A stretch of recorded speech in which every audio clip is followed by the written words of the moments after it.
ప్రస్తుతం నేనైతే విజయవాడ గాంధీనగర్ ప్రాంతంలో అయితే ఉన్నాను. మన వెనక చూసుకోవచ్చు చెత్త అయితే ఉంది కదా, ఈ చెత్త అంతా కూడా రోడ్ల మీద చండాలంగా కనబడుతుందని చెప్పేసి అయితే విజయవాడ మున్సిపల్ కమిషనర్ ధ్యానచంద్ గారు అయితే ఒక వినూత్న పద్ధతిలో ఈ చెత్త విజిబుల్ లేకుండా కనబడకుండా ఇదంతా కూడా ఇన్సైడ్ లోపల ఉండేలాగా ఒక బృహత్తర కార్యక్రమానికి అయితే శ్రీకారం చుట్టినట్టుగా అయితే తెలుస్తుంది. అయితే మొత్తం కూడా ఎక్కడికక్కడ చెత్త లోపల ఉండే విధంగా కూడా మొత్తం షెడ్, ఒక ప్రత్యేక షెడ్డును అయితే నిర్మిస్తున్న పరిస్థితి. దాదాపు 60% పనులైతే పూర్తయినట్టుగా తెలుస్తుంది.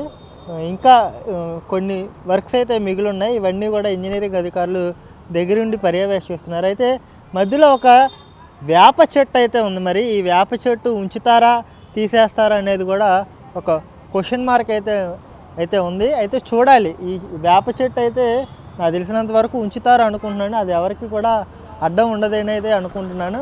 అయితే దీనికి సంబంధించిన వర్క్స్ అన్నీ కూడా వెహికల్ డిపోలో ఉన్న ఏఈ గారు యేసుబాబు గారు అయితే పర్యవేక్షిస్తున్నట్టుగా అయితే తెలుస్తుంది. ఇబ్బంది ఏం లేదు. అదొకటి, ఈ చెత్త బయట కనపడకుండా లోనికి బాక్సులు వెళ్ళిపోతాయి.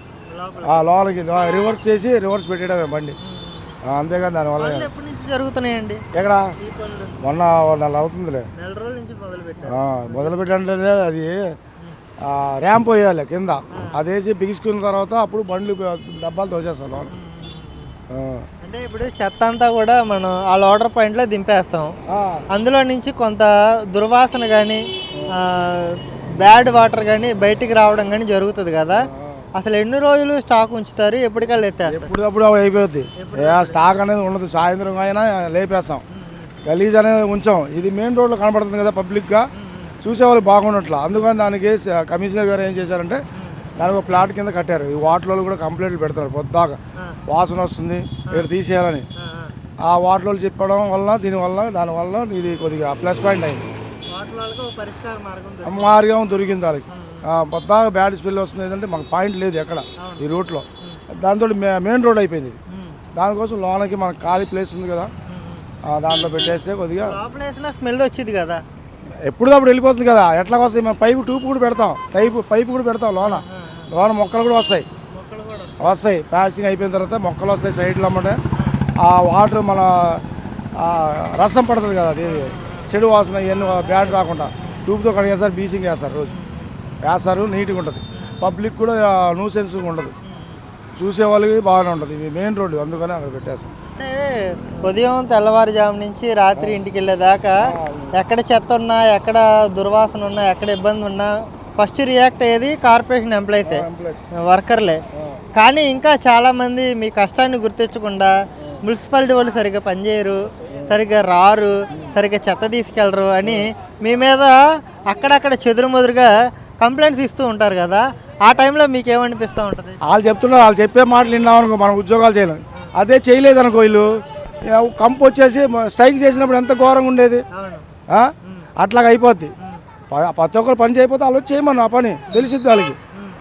అన్నిటికి వదిలేసి చెడు చెత్త ఆరోగ్యం కూడా పాడైపోతుంది ఆలోచించి కూడా పని చేస్తారు. కరోనాలో ఎవరు చేశారు? వచ్చి పోలీసు వాళ్ళు, మన మున్సిపాలిటీలుగా బయట ఉన్న రోడ్ల మీద అవన్నీ భయపడితే ఈ ఉద్యోగాలు చేయగలరా?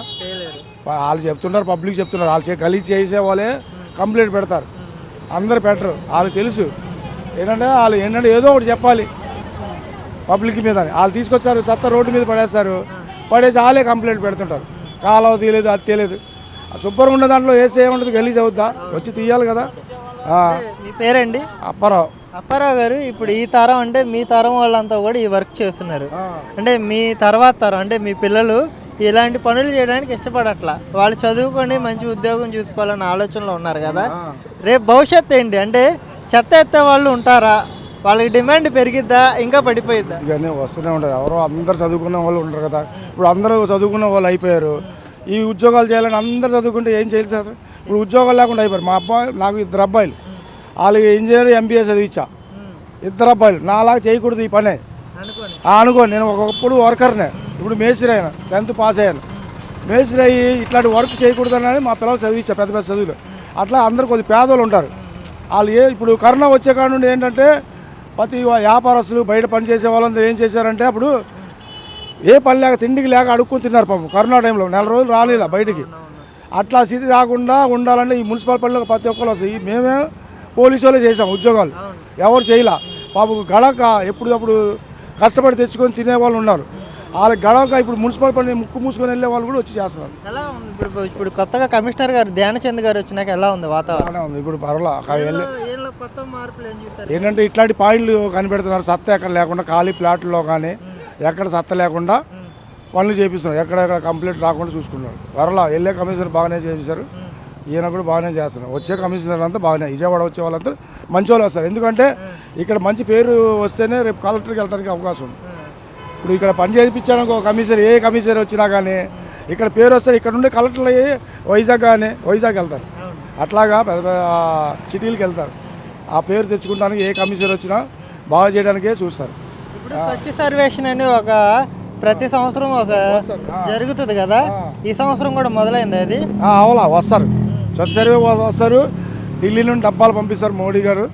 డబ్బాలు వస్తాయి, మాకు బండ్లు వస్తాయి.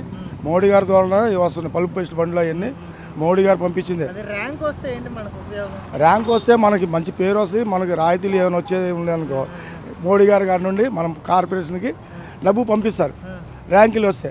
ఇప్పుడు మనది మొన్న ఒకసారి పోయిన సంవత్సరం వచ్చింది 4వ ఏదో వచ్చింది విజయవాడ. ఇప్పుడు వైజాగ్ అంత పెద్ద ఊరుందా, దానికంటే మనదే ముందు వచ్చింది. ఎందుకంటే కార్పొరేషన్లో స్టాఫ్ కూడా ఎక్కువ ఉండేవాళ్ళు ఇదివరకు. ఇప్పుడు రిటైర్మెంట్ అయిపోయిన వాళ్ళు, చనిపోయిన వాళ్ళు వాళ్ళ పోస్టులో ఎవరికి ఇట్లా తగ్గా ఏం చేస్తున్నారంటే ఇప్పుడు ఉన్న వాళ్ళతోనే చేపిస్తారు. ఇప్పుడు 2-3 చేసే పని ఒకరు చేయడానికి బాధే కదా. ఇవాళ వచ్చిన రేపు రావట్లా ఎక్కొట్టేస్తుంది. ఏంటంటే బరువు బాధ్యత పెరిగిపోతుంది. ఇంకా మనుషులు స్టాఫ్కి ఇట్లా ఇప్పుడు మానేసిన వాళ్ళది జీతాలు కట్ అవుతుంది కదా, ఫుల్కి ఇవ్వరు కదా. ఆ ప్లేస్లో అయినా మనుషులు పెట్టుకుంటే కొద్దిగా మనుషులు కొద్దిగా ఇబ్బంది పని భారం తగ్గుద్ది. వీళ్ళు వచ్చేవాళ్ళు మేము ఉన్న వాళ్ళతోనే ఇప్పుడు ఈ డివిజన్లో 2 డివిజన్లు కలిసి 130 మంది ఉండేవాళ్ళు. 130 మందిలో 50 మంది దిగిపోవడం కానీ చనిపోవడం ఇవి జరిగినాయి. ఇప్పుడు 80 మంది ఉన్నారు. ఆ 80 మంది మీద 50 మంది భారం పడిపోతుంది. దీంట్లో డివిజన్లో కనీసం రోజు ఒక 15 మంది 20 మంది రాలేదనుకో ఈ 80 మందిలో ఆ భారం కూడా వీళ్ళ మీదే పడుతుంది. ఆ భారం అంతా పడుతుంది కాబట్టి వీళ్ళు చేయలేకపోతున్నారు. వాళ్ళు బాగా పనిచేస్తారు, 2వ రోజు రావడానికి బాధపడుతుంది, ఇబ్బంది పడుతుంది. మనం కూడా ఆలోచించాలి. మనం అలిసిపోయి ఉంటారు. మనం ఈ బాధలు కమిషనర్ ఆలోచిస్తే వర్కర్ చేసుకోవాలి. ఇదివరకు డివిజన్కి 5గురు వేశారు ఎప్పుడో 4-5 సంవత్సరాల కిందట. అట్లాగా డివిజన్కి ఒక 10 మంది వేశారనుకో పని భారం తగ్గుద్ది. ఈ వర్క్ అవుద్ది. పాపం వాళ్ళు వేయాలి, వాళ్ళు కూడా మనుషులే కదా, యంత్రాలు కాదు కదా చేయడానికి. అందుకనే జనాభా ఫస్ట్ మీ డివిజన్లోనే పెట్టారు కదా, మీ రియాక్షన్ ఏంటి? ఇదా ఫస్ట్ మీ డివిజన్ మా డివిజన్ పెట్టారు. ఎక్కడ పెట్టాలి ఆ యాస్ అంటే ముందు కంప్లీట్ వచ్చి ఇష్టం వచ్చినట్టు కొమ్మలు గిమ్మలు అన్నీ వేసేవాళ్ళు, గలీజ్ చేసేవాళ్ళు. మూటలు గేట్లు ఖాళీ ప్లేస్ కదా అది. మనం రోజు బండ్లు తాటర్లు అవి తీసుకొచ్చి అవన్నీ ఎత్తుతున్నాం. ఇప్పుడు ఆ పాయింట్ వేసినందుకు మొత్తం సత్తా పబ్లిక్ కనపడకుండా లోన్ ఉంటుంది. నువ్వు ఎంత సత్తా తీసుకొచ్చి వేసినా కానీ మనం ఎప్పుడప్పుడు వెళ్ళిపోతుంటుంది. నేను బండి వెనకాల ఉండి రెండు పూటలు తిరుగుతాను. నేను కొద్ది కూడా సత్తా లేకుండా చేస్తున్నాను. ఒక్క పూట ఆగిందనుకో మురిగిపోయి కంపు వచ్చేస్తా, చేయలేరు. వర్కర్స్ ఏం చేస్తారు పాపం, రోజు చేయాలని బాధే కదా. అందుకని నేను 2 పూటలు నేను తిరుగుతా బండి వెనకాల ఉండి ఎక్కడ సత్తా లేకుండా చేస్తాను. ఎందుకంటే ఏం చెప్తారంటే విజయవాడ ప్రజలకి ఒక శానిటరీ మేస్త్రిగా లేకపోతే ఒక మున్సిపల్ ఎంప్లాయీగా మీరేం చెప్తారంటే మన పరిసరాలను మనమే పరిశుభ్రంగా ఉంచుకోవాలని 100 ఏళ్ళ నుంచి వింటున్న మాటే. కానీ ఈ ఇంట్లో నుంచి బయటకు వస్తా చెత్త ఆ రోడ్డు మీద పడేసి హాయిగా ఈ అమలాకులు వెళ్ళిపోతూ ఉంటారు కదా, వాళ్ళకి ఏం చెప్తారు మీరు? ఏం చెప్తానంటే వాళ్ళకి ఫోటోలు మన కార్పొరేషన్ వాళ్ళు ఏంటంటే కెమెరా పడి ఫోటో తీసి వాళ్ళకి ఒక 500 పైన వేస్తే భయపడతారు, భయం వస్తుంది. పైన వేసేసి వాళ్ళకి ఇంకోసారి వేయకుండా చూసుకుంటే ఒకళ్ళు భయపడతారు. ఆ సత్తా అక్కడ ఎక్కడంటే అక్కడ వేయకుండా ఉంటారు. పబ్లిక్ భయపడాలంటే ఒక 500 ఫైన్ వేయాలి, ఫోటోలు తీయాలి. ఫోటోల ద్వారాగా కమిషనర్ పంపించామనుకో వాళ్ళ ఇంట్లో పైపు వాటర్ పంప్ ఉంటుంది కదా ట్యాప్, ఆ ట్యాప్ కట్ చేసేయాలి. ఫైన్ కట్టకుండా నాకు 500 ట్యాప్ కట్ చేసి అప్పుడు కడతారు. చైతన్యం వచ్చిందండి, వచ్చినా కానీ వచ్చింది 3 వంతులు వచ్చింది. తర్వాత 1% ఉంది. అది కూడా పోవాలంటే ఈ పైన్లు వేస్తే చెత్త ఎక్కడంటే ఎక్కడ బిల్డింగ్లు ఎరగొట్టేసి మున్సిపాలిటీలు ఎత్తుకెళ్తారులే. ఈ వ్యాపారం చేసేవాళ్ళు ఎక్కడంటే అక్కడ ఇచ్చేయడం, డబ్బాల దగ్గర తీసుకొచ్చి పడేయడం, అట్లాంటి చేసేవాళ్ళు పట్టుకొని ఫోటోలు తీసి ఫైన్ వేసామనుకో భయపడతారు. పబ్లిక్ కూడా ఫైన్ వేయకుండా భయపెట్టి వదిలేస్తుంటే వాళ్ళు అదే ఆధారంగా వస్తున్నారు. అదే వ్యాపారం అవుతాయి. అది చేసి ఫోటోలు పంపిస్తే కమిషనర్ గారికి అప్పుడు ఫైన్లు వేయాలి. ఫైన్ కట్టలేదు అనుకో 500 ట్యాప్ కట్ చేసేయాలి. వాటర్ లేకపోతే ఎవరు బతకలేము కదా, అంతే. వాటర్తోనేగా పని. అవును. ఆ వాటర్ మీటర్లు కూడా లేవుగా, కొన్ని మీటర్లు ఉంటే అనుకోవచ్చు. అట్లా ఒకసారి ఇట్లా జరిగింది. కమిషనర్ గారు ఏం చేశారంటే మన మన ఈ థియేటర్ అది ఏంటంటే వీరపానియేనా? ఒక అతను మెట్లు కడుగుతున్నాడు వచ్చి, వినోద టాకీస్ ఉందా ఆ రూట్లో ట్రాన్స్ఫార్మర్ ఉంది, ఆ రూట్లో మెట్లు కడుగుతున్నాడు ట్యూబ్ తీసుకొచ్చి. అప్పుడే కమిషనర్, మేము బండి మీద ఉన్నాం, బండి వెనకాల ఆయన వస్తారు. కమిషనర్ వచ్చి ఏం చేశాడంటే ట్యాప్ కదా, అప్పుడప్పుడే స్టాఫ్ ఉంటారు కదా వెనకాల ఆఫీసర్లు, వాళ్ళు ఉన్నారు కదా స్టాఫ్, వెంటనే పిలిచి ఆయనకి ఏంటంటే మెట్లు కడుగుతున్నా, వాటర్ దొరక చేస్తుంటే ఇక్కడ మంచిది లేక చాలా మంది ఇబ్బంది పడుతున్నారు, ఈ ట్యాప్ తీసుకుని నువ్వు మెట్లు కడుగుతున్నావు ఏంటని అప్పుడు ట్యాప్ కట్ చేశారు. ఇలా ట్యాప్ పెట్టొద్దని పెట్టేశారు, కట్ చేశారు. అప్పుడప్పుడే స్పాట్లోనే జరిగింది, డమ్మీ చేసి పారదీయడం. అప్పటి నుండి వాళ్ళు కొద్దిగా భయపడి అంతే, పబ్లిక్ కూడా రోడ్లు కడటం ట్యూబులతో, కొన్ని బాత్రూమ్ అడుగుతాం అట్లాంటివి మాత్రం వేస్తే ఫోటో తీసి పంపించి పైన జాడేస్తాం. అది తాగే నీళ్ళతో ఆ వాటర్ లేక చాలామంది ఇబ్బంది పడతారు. దుబాయ్లో వాటర్ లేక గుట్లతో తుడుచుకుంటారు, మంచినీళ్ళు తాగడానికి తాగుతారు, అక్కడ వాటర్ దొరకదు, ఆయిలే కాదు అక్కడ ఉండేది, ఆ క్లాత్తో తుడుచుకుంటారు అక్కడ. ఇక్కడ పబ్లిక్ ఏం చేస్తున్నారంటే కొంతమంది ట్యూబ్ తెలియక, నాకు చిన్నప్పటి నుండి తెలుసు ఎందుకంటే నీళ్ళు అప్పుడు పంపులు ఉండేది కాదు, ఎక్కడో ఒక దగ్గర పంపు ఉండేది. వాళ్ళు ఏం చేసేవాళ్ళంటే మేము బిందులతో ఎక్కడో రైల్వే యార్డ్కి వెళ్ళి తీసుకొచ్చేవాళ్ళు, బిందులు కావళ్ళు పోసుకొని వాటర్ మంచినీళ్ళు తాగడానికి. అట్లాగే ఆ బాధ నాకు తెలుసు.